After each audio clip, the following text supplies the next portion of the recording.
Mushona Productions.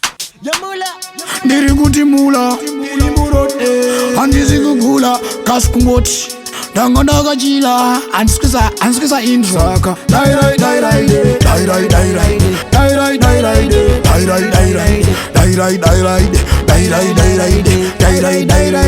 magamba hoyi mapako hoyi masiski hoyi nyamburi hoyi.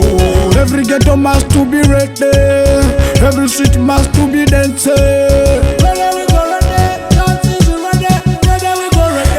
Ve magamba kwete zumba maramba faspa zvinhu zvangu ini handifambe segamba kunge frango ndotamba pashopa maichisamba handidhakwe nemhamba handifuridze chamba but musoro wangu ini wakaoma sedamba vamwe ndogara pamba tiisina mazamba pita jesu kuramba komutsvedzatsvedza kunge hove iya muramba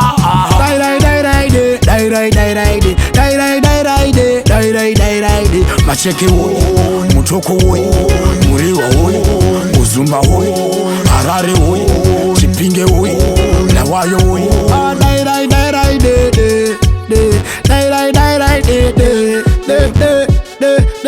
makoikoi hanzi koisana moti toitoi hanzi toisana hanzi yako yakabhenda kuita kunge panana kwai semu zvishirewa zvakafanana kwai muzimbabwe susu futi takabatana hanzi kana zvikanedza isusu totobandana hanzi tototandana kwai ndokubandana hanzi ndokubandanako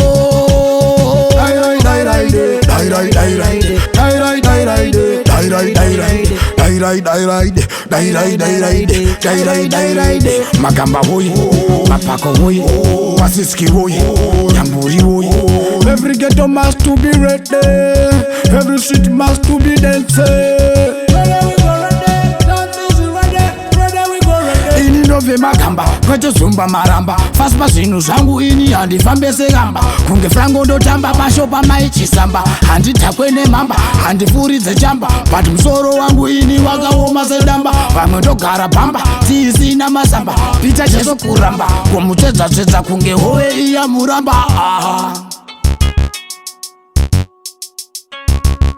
Mushona Productions.